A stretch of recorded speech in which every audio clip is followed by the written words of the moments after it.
Hello dear student, myself Muhammad Imran Ansari. Dear student, today we will discuss about megasporogenesis. Megasporogenesis process are found in female flower. Female flower means stigma style ovary जो बना होता है इससे, जिसका नाम है pistil या carpel. Gynoecium का एक यूनिट होता है, उसके बारे में हम लोग बात करेंगे. तो मेगास्पोरोजेनेसिस क्या होता है? The formation of megaspore from megaspore mother cell. मतलब कि मेगास्पोर का फॉर्मेशन मेगास्पोर मदर सेल से होता है. इसी प्रोसेस को हम लोग मेगास्पोरोजेनेसिस कहते हैं.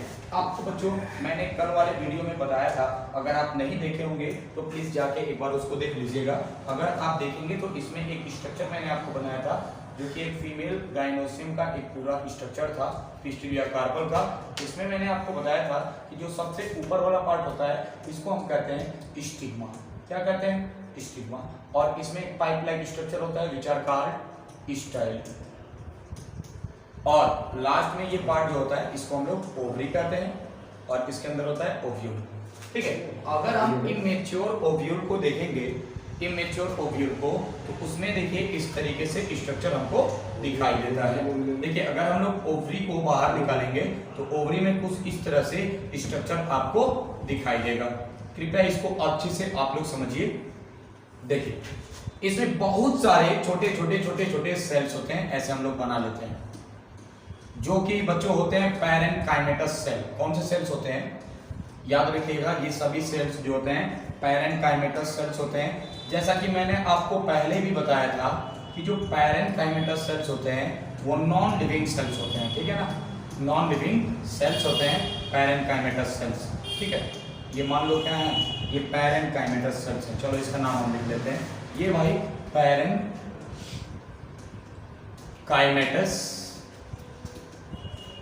सेल. ओके. पैरेन्काइमेटस सेल्स जो होते हैं ये सब डेड सेल्स होते हैं, नॉन लिविंग सेल्स होते हैं. इनमें से कुछ सेल्स जो होते हैं वो साइज में धीरे धीरे इंक्रीज होते हैं. ठीक है ना, इनमें से एक सेल मान के चलिए साइज में इंक्रीज होते हैं. मैं एक स्ट्रक्चर को बाहर निकाल के आपको दिखा दे रहा हूँ.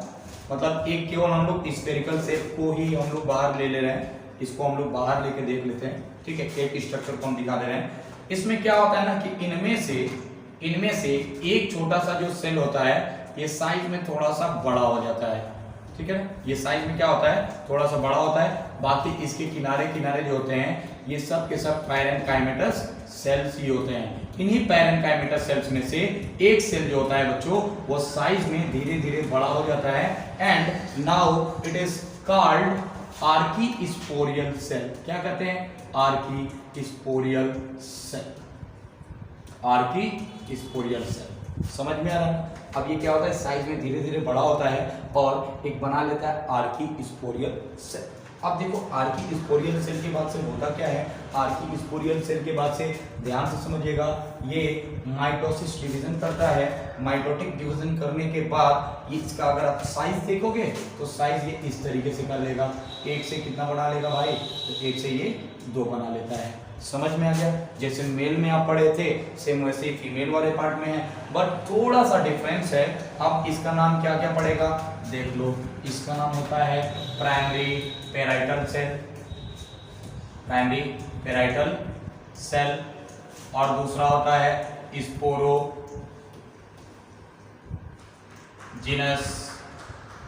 सेल.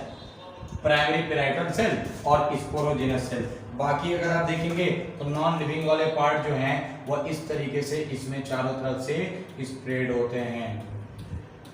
आ रहा समझ में?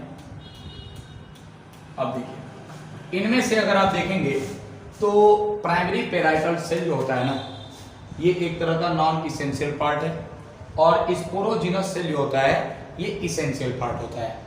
ठीक है, primary parietal cell non essential part है. चलो देख लेते हैं. ये जो आप प्राइमरी पेराइटल सेल देख रहे हो, पहले चलो मैं इसको स्ट्रक्चरली आपको बना देता हूँ. देख लो. तो प्राइमरी पेराइटल सेल जो होता है ना ये नॉन इसेंशियल पार्ट होता है. देख लो कैसे रेड कलर से बनाया था. नॉन इसेंशियल पार्ट का मतलब हो गया ये इस तरीके से. अगर आप देखेंगे तो इसमें एक और लेयर का फॉर्मेशन करता है. चलिए रेड से हम इसको दिखा देते हैं. ये ऐसे एक लेयर का फॉर्मेशन कर लेता है. ठीक है, और जो स्पोरोजिनस सेल आप देख रहे हो ना, स्पोरोजिनस सेल वह यहाँ पर आप देखेंगे तो इस तरीके से दिखाई देगा. अब भाई ध्यान से समझिएगा, बहुत ही इंपॉर्टेंट बात है ये। अब इसको हम लोग बिना डिवीजन किए, विदाउट एनी डिवीजन, ये कहलाता है MMC, means mega spore mother cell. अब भाई याद करो, देखो mega spore mother cell meiosis division करता है। क्या करता है भाई? Meiosis division. चलो मैं आगे आपको बता देता हूँ। चलो देख लो, ये क्या करता है? Meiosis division. Okay, meiosis division करता है और 2 बार मियोसिस डिवीजन करता है। 2 बार, कितना? 2 टाइम्स। याद रखिएगा, 2 टाइम्स मियोसिस डिवीजन करता है और 2 बार मियोसिस डिवीजन करने के बाद से ये 1 से 2 और 2 से 4 हो जाता है। Means 1 to 2 and 2 to 4 parts में ये डिवाइड हो जाता है।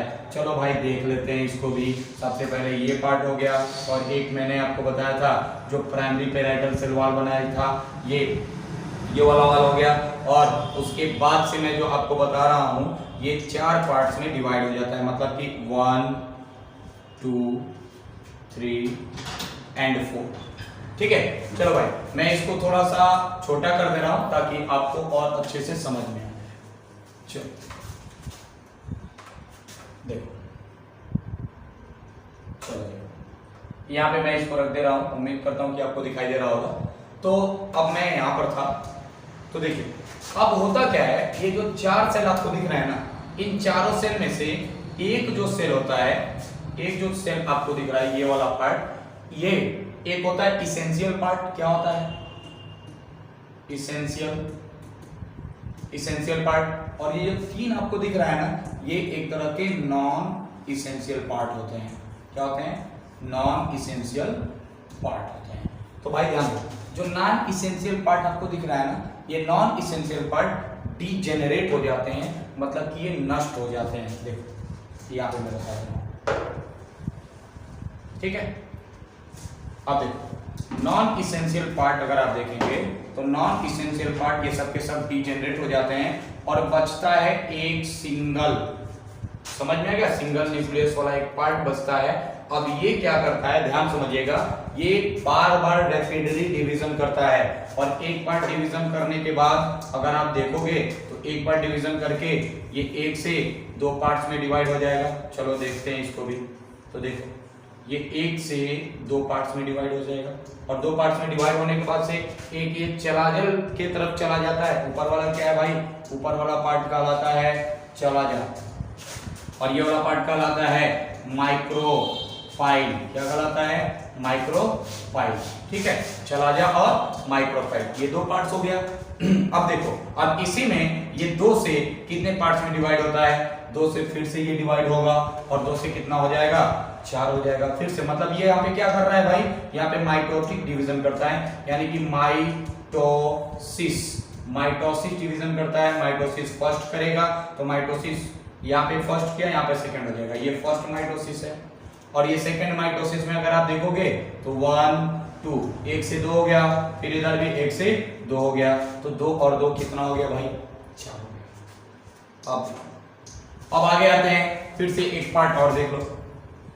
इसमें देखेंगे तो फिर से रेड वाले पार्ट को हम एक बार दिखा देते हैं और इसमें अगर आप देखोगे तो फिर से ये माइटोसिस थर्ड डिवीजन करता है, 3 बार डिवीजन करता है। एक तो यहाँ पर हो गया तो 1 से 2 पार्ट में, और यहाँ पे दूसरा हो गया 2 से कितना हो गया? 4 पार्ट्स में, और 4 से अगर आप देखेंगे तो 4 से कितना होगा भाई? एक बार और माइटोसिस करेगा। तो आपको पता है कि 4 से ये 8 भाग में डिवाइड हो जाता है। 4 एक ऊपर की पोल की तरफ चला जाएगा और 4 जो है नीचे की तरफ पोल की ओर चला जाएगा। अब देखो ध्यान से, अब हम लोग क्या करेंगे, थोड़ा सा इसको भी हम लोग छोटा कर देते हैं।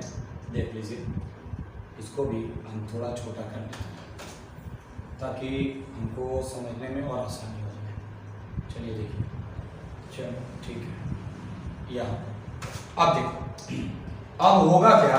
अब ये जो 4 आपको दिख रहे हैं ना पार्ट, ये चारों पार्ट जो होते हैं, ध्यान समझिएगा, 4 ऊपर और 4 नीचे जो आपको दिख रहा है, इनमें से जो नीचे वाला सेल है, ठीक है, नीचे वाला सेल है वो बीच में चला जाता है, और इनमें से भी, इन चारों में से भी जो 4 सेल है इनमें से भी एक बीच में चला जाता है और बना लेता है एक सेल स्ट्रक्चर। ठीक है ना। ये 8 सेल्स नहीं होगा, ये 8 न्यूक्लियस स्ट्रक्चर होगा। और सेल कितना होगा, तो होता है ये 7 सेल, ठीक है ना। 7 सेल होंगे, या इसी को आप 8 न्यूक्लियस कह सकते हो, यानी कि इसमें न्यूक्लियस का नंबर कितना होगा 8। और इसको अगर आप अच्छे से बनाएंगे तो आगे देखिए किस तरह से ये बनता है। मैं व्हाइट कलर से आपको दिखा दे रहा हूँ अच्छे से। देखिए ये इस टाइप से बनेगा, इस टाइप से। ये प्राइमरी पैराइटल सेल वाला पार्ट हो गया। और बाकी अंदर अगर आप देखेंगे तो ये वाला एक आप स्फेरिकल से बनाइए इसके अंदर इस तरीके से। और बनाने के बाद जो 4 सेल था उसमें से 3 ऊपर की तरफ लिख दीजिए, और 2 को जो आप हैं उसको ब्लैक कलर से दिखा दीजिए।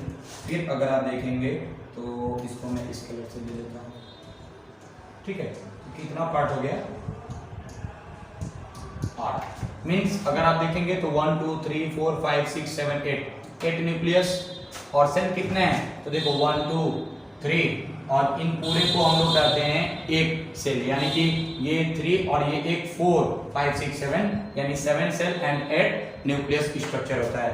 अब आप इसको थोड़ा सा हम लोग नॉमेनक्लेचर कर लेते हैं, थोड़ा सा नाम इसका लिख लेते हैं हम लोग। चलते इसको भी थोड़ा हम छोटा कर देते हैं ताकि समझ में आ जाए आपको। चलो अब इन सब का नाम लिखते हैं। नाम कैसे कैसे होगा, क्या क्या होता है, आओ इसको समझ लेते हैं एक बार। चलो ये जो 3 सेल आपको दिख रहा है ना ऊपर की तरफ, इन तीनों का नाम होता है बाबू एंटीपोडल। क्या नाम होता है, एंटीपोडल सेल, ठीक, एंटीपोडल सेल। और ये जो आप देख रहे हो इसका नाम होता है पोलर न्यूक्लियाई, पोलर न्यूक्लियाई, या इसी को हम लोग सेंट्रल न्यूक्लियाई के नाम से भी जानते हैं, सेंट्रल न्यूक्लियाई। और यहां पर जो आप देख रहे हो ना इसका नाम होता है बाबू एग सेल, एग सेल। और ये होता है सिनर्जिट, सिनर्जिट, ओके। और इन दोनों को एक साथ हम कर सकते हैं एग apparatus, एग apparatus। समझ में आ गया। इस तरीके से आप देखेंगे तो मेगा स्पोर का फॉर्मेशन हो जाता है। कहने का मतलब क्या है, the formation of mega spore from mega spore mother cell is called mega sporogenesis. तो ये जो प्रोसेस है पूरा मेगा स्पोरोजेनेसिस का है। और मेगा स्पोरोजेनेसिस में 7 सेल एंड 8 न्यूक्लियस का फॉर्मेशन होता है।